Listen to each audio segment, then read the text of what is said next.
Hello and welcome to the Dawnstares Podcast, the podcast where we talk about the Indonesian and international music scene and whatever else we Dawnstares people be into. This is episode 4 for the 11th of January 2015, hosted by me, Ababil Ashari, just call me Ash. And primarily this week we're gonna fill the podcast up with this interview we did with Januar Kristianto, Vague, Jirapah, and many other things. But before we get to that, there's a couple of housekeeping things to note. If you have any events coming up, music releases, film screenings, anything that can... anything that's cool, essentially. Just tell us about it, and we'll try and talk it up during our podcast. If you're interested in talking about a certain topic on the podcast, we're open to that too. I'm sure that there's a lot of interesting things we can talk with interesting people like you. I'm sure there's a lot of you out there. All right. If you have any comments and complaints, please let us know in the YouTube channel. Just below, just type up what you want. The Dawnstares Podcast sucks. Yeah, we get it. You're trying to get better. Trying to cut down on the ums and ahs. All right. So without further ado, we're going to play you the interview with Januar Kristianto. We did this interview in a cafe in Pondok Indah Mall. in Pondok Indah Mall. So please excuse the noise and the overexcitedness by me and the participants. It was a fun interview. I'll try and be more professional next time. All right. The interview is going to happen in 5, 4, 3, 2.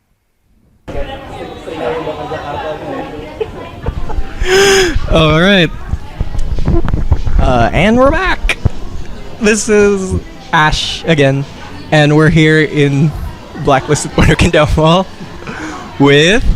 Yo, it's me, Jan. Oh, it's Marvin. Alright. Alright, so we got Jan here to talk about his music and stuff because I always find it really interesting about his music. Jan, because he does a lot of things. Jan, can you list what musical projects you're into these days? I play in Fake, also in Jirapah, and I have a hardcore band called Raincoat, and some other projects like I don't know, whatever you want to call it, the Brick Diary or Squadda Brix, whatever. I'm done with the Dawnstares, dudes. Now the crazy part is he mentioned stuff like Vague and Jirapah, and then he mentioned Squadda Brix, and then other stuff that encompasses punk, hardcore, emo, trap, EDM. If you can imagine one guy being involved in all of that and being competent at it, that's mind-blowing to me, and that's what we're going to talk about this. We also have Marvin here. Yeah, Jan is a black guy in heart. At heart. Yep. Okay. Yeah, you might call it Black Mandarin. Okay. Again, back to my point. Yeah, it's just amazing that one guy can encompass all those musical genres and, well, at least in my opinion, be totally competent at it. Let's start with Vague, because that's the thing that's, I want to say, arguably most popular right now. How did you get started in Vague? Sorry? How did you get started in Vague? Well, it was started with me and Yudis just like messing around, you know. We were trying to play a simple song, but end up making it pretty kind of challenging for us to play that, because at first we were trying to play simple stuff like Ramones, you know, straightforward stuff. Yeah. But then eventually throughout all the changing members, we eventually become who we are right now. So when did you guys start? The year? Yeah, there. If I'm not mistaken, 2011 probably, or 12, yeah. So you started out trying to play simple songs, and then, but seemingly wanted to challenge yourself, or did that kind of grew naturally? I think it grew naturally because of our jamming session.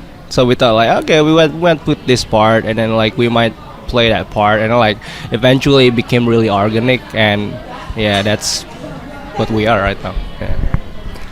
I noticed that the drumming in Vague is very groove oriented, like more like the beat becomes really prominent in the musical landscape of Vague, and I think that's credited to your music hip hop kind of sort of leanings. Like there's more groove in Vague than other kind of sort of pop punk and emo bands where they mostly try to go the like Vague has all those kind of sort of musical accents and stuff. Are you conscious when you inject it towards this pop punk material ish? I don't know. I think I did it subconsciously. I don't know, man. I think the trap runs in the blood, so it's like I just play it, man. You know. Well said, Squadda Brix. Well said. I don't know, man. Gucci Mane lives in me, so what can I say, man? It's interesting that you bring up like these EDM urban artists. I won't say urban artists, I should say. Did you, when you started your quote unquote musical education, did you start out more from the urban side or from the more hardcore side? I started listening to my first musical encounter was Britney Spears, I think. Not a shame. I think her first album is really good, so like that's how I got my love for the pop music and all this pop culture stuff. So, but then like I was introduced to punk when I was in junior high, I think, listening all this regular stuff like Rancid, NoFX, Bad Religion, all that stuff. So, and then like that was actually my first introduction to the whole hardcore punk, and I eventually got harder, faster, you know, heavier and all that stuff. So your first kind of sort of a musical expression was hardcore. Did you start out drumming or did you start out another instrument? I started drumming, but my first actual hardcore band was like disbanded a long time ago. Yeah. So how many projects did you get until you were in a quote unquote functioning band? You know, a functioning band I define like, you know, you kind of gig and then you make releases and stuff. Like in total? Sure, in total, if you can remember. Probably like 3 bands. Yeah, because like those bands weren't actually active. We were just like jamming, but like we didn't have the guts to play shows. So I was like, that's it. All right. What made you have the guts to play shows? I don't know. I guess like I don't know, man. Self-expression, I guess. Yeah. When was your first gig? And I promise this is the last of the pop punk questions. First gig, first gigs was in 2007, I believe. It was in Sunter. It's like a street gigs. It was a punk gigs. Yeah, that was my first gigs, and I was really like shaking. You know, I couldn't stop shaking. Like, and I was like, what the hell, you know? Like, so this is how it felt like. So. All right. So, I know you from the internet, and we became friends and stuff like that from the internet. Yeah, like most people do these days from the internet. And I noticed that. Correct me if I'm wrong, but you prescribe to a thing called straight edge. True. Can you, for the listeners, can you not define straight edge, but what straight edge means to you? Well, straight edge means you just be yourself, man. It doesn't matter. It doesn't matter what the music that you listen to, you know. You just like being yourself, man. It's really like kind of like, I don't know, man. Like you could listen to anything. Like you could listen to fucking like Taylor Swift, whatever, EDM, Gucci Mane, Waka Flocka Flame, doesn't matter, or Minor Threat, or you know, as long as. Not so much. Oh my god. I'm more like Lord Crew, so.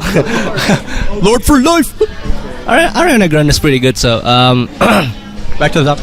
But yeah, like straight edge means being yourself, I guess. You know, it doesn't matter, because I think straight edge started because it was a reactionary against the drug culture at that time period of time. But then now it's like it's getting like more like, I don't know, people have their own thing. So I mean, like if you want to do drugs, drink, it's cool. That's your thing. Do your thing. Just make sure that you be yourself. but that's not quote unquote my thing. Okay. That's the next natural question. Being okay, there's if I just look up on the internet, what's this straight edge thing? There seems to be a heavy emphasis on not doing drugs, not drinking, not getting high, just being as sober as possible, but still somehow being able to put out that aggression that that kind of sort of punk hardcore music kind of prescribes.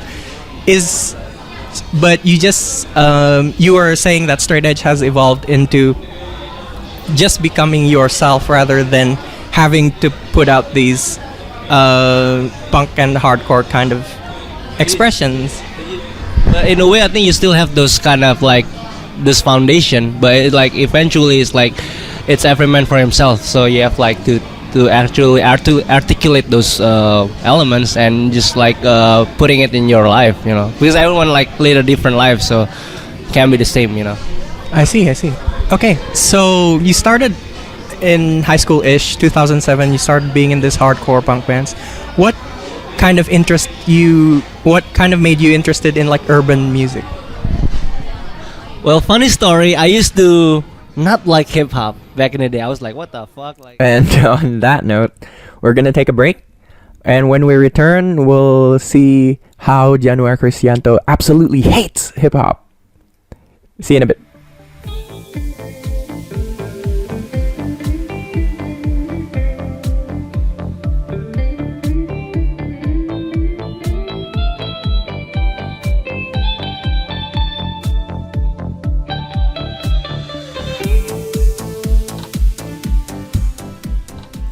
All right, we're back. Here's the rest of the interview. Januar Kristianto doesn't hate hip hop. That was a joke.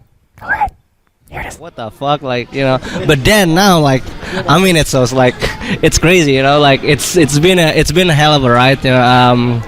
I don't know. At first exposure comes from listening to hardcore, and then like eventually someone introduced me to hip hop. You know, I think those two worlds doesn't really go far from each other. It's like, because back in the day, like Run DMC used to hang out with a lot of punk bands, and you know, like all those, like the I think the gap between rock and rap is just like not so. That kind of Beastie Boys connection, I guess. Beastie Boys, like E-Town Concrete, stuff like that, or like a lot of hardcore bands like incorporate rap. Like for instance, like on the current hardcore bands, like they're called Cold World. They have a really heavy hip hop influence in their persona. Yeah. So you started transitioning from, not transitioning, but incorporating urban influences into your own stuff. When did you you're a drummer primarily? Did you kind of consciously wanted to express that kind of sort of urban style into a hardcore environment? Oh yeah, for sure, man. Like I always kind of like you know, at first I was just like making a mixtape for some friends. It was like a lot of hip hop and rap stuff, like Dirty South, you know, all that shit. So yeah. So your second band, I don't want to say second band, your other project is Jirapah, and you play in that band with Udis also. How do you manage being in at least two rising indie bands, I want to say, because Jirapah is getting there. They're gonna release vinyl, Soul and Drowning Madonna, right? Yeah. Is that? Are you playing on that record? We actually like kind of like postpone it. Like, I don't know, there was some technical problems. It was supposed to be released like last year, and then the record label kind of like, I don't know, there was a problem with the shipping and all that. So hopefully this year it'll come out. So try and clear up the timeline here. You have Vague, you have Jirapah. Which came first? How did it interact? Like, I wouldn't really want to say like which came first, because to be honest, I really like both bands. Like, both bands represent different thing. Like you know, the thing about Jirapah is like I love like playing sort of like more subtle kind of like indie rock stuff, Like because me and Ken actually were acquainted through hip hop too, and hip hop and hardcore because he listened to all the stuff, you know, when he was young. But eventually, his musical taste evolved the same as me. You know, I started listening to a lot of stuff, like way like more a lot of stuff other than just punk, hardcore, and hip hop. You know, so I think it's a really interesting collaboration. And But literal time-wise, which band started first? Fake started first, and then not so long after that, Jirapah. So you and Vague, you and Udis, I guess. Udis is the vocalist and guitarist in Vague, and Jan plays the drums. So you and Udis were in this band with another guy. And how did you meet Ken? Oh, I met Ken when I was in uni. He was actually playing this kind of like workshop kind of thing, and he played acoustic guitar, and then we were like talking. I came up to the guy, and like we were talking like a couple sentences, and then we just clicked right away. Yeah. What year was this? 2011 or 10, I don't know. Yeah. Okay. So you guys knew each other from quote unquote way back then. Yeah, way back. So let's talk about we talked about Vague, which is a more post-hardcore emo. Don't let the things I say define Vague. It's just words. It's more of that direction, and Jirapah is more like indie rock. But lately, I've been seeing you on bills playing as a DJ, playing like kind of sort of more towards your urban side. What's your DJ name again? I have a lot of DJ name. Just mention a couple. Squadda Brix. I don't know. Me, myself, John. Yeah. Okay, I have to be honest. I'm like really white, so I have no idea what you're talking about right now. So what is Brix? Yeah, Udis has a white taste as well. So. Okay. Just I really want to know though. Brix. When you say Brix, what does it mean? What is mean? I don't know, man. It's about hustling, man. It's about being real to yourself. It's not about the drugs per se, you know. It's just a fucking metaphor, man. Bricks is like a kind of as in like cocaine bricks. Oh, okay.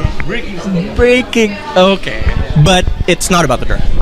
Or you could call it the white angel, whatever. The white what? The white angel. Yeah, it's actually about the mentality, you know. Like it's about hustling. It's like it's about keeping it real, man. Like, you know. So there seems to be a more, or should I say, keeping it trill. Keeping it trill. Trill is true and real. You need to explain that. Yes, it is the blackest interview. Kind of scared right now. Okay, sorry. So there's a lot of types of urban music. There's like Dirty South, and then there's like East Coast and West Coast. Woo! Something like that. You seem to be, and by I say seem to be, please correct me if I'm wrong. You seem to be attracted to trap. Why that? At least why that jumping off point? Like for the current moment, like I love to play trap because I don't know. I guess it has a lot of good vibe. It has that positive energy, even though like the music's really kind of like people would like shake their heads like what the fuck, like, you know, like all this loud bass and stuff. But I think it was all started from my love of hip hop. You know, basically I love almost all forms of hip hop, like you name it, like underground hip hop, trap, Dirty South, like old school golden era hip hop. I think they have really good, long and rich history, and I think till to this day they're keeping it like interesting. You know, they have all different stuff like Drake, Flying Lotus, and all that stuff, up to like Waka Flocka Fame, Gucci Mane, Dobie, all that stuff. So it's like I think I love diversity in hip hop. So yeah, and trap is kind of the more the trap is like probably the things that evolved from hip hop. So I would say, yeah. So it's like the relatively new stuff. So Tell me about your current projects. What do you have looking forward to the future, at least for 2015? Banu, I hope you hear this. There's this gig with Mac DeMarco, and I think Jirapah is gonna play on 22nd of January. Are you serious? Yeah, we didn't know how we get the bill, so yeah, do come if you like Mac DeMarco or Jirapah for that matter. So where is it going to be? When is it going to be? 22nd of January at the Foundry. I think 6 p.m. or something. Oh shit, there's a Iggy Azalea shit playing on the background. And there's a 29th of January, I think. Barefoot Dental Surf Combat. Yeah, man. Dental Surf Combat, man. Oh my god. I'm so hyped. Yeah, they're gonna play Beastie Boys cover, I think. Serious? Yep. Trill shit. Yeah. What's the event name? Where is it? Shit, I forgot the name of the event, but I think it's gonna be held on Rossi. Yeah. I'll edit it in. I'll tell you guys and I'll edit it. Okay. So who's on the bill again? Barefoot Dental Surf Combat, Bed Chamber, and I forgot the other. End scene. So that was the interview with Januar Kristianto. I hope you liked it. And also that signifies the end of the Dawnstares Podcast episode 4. I hope you liked it. Please like and subscribe on YouTube. And see you in 2 weeks. Love you. Bye.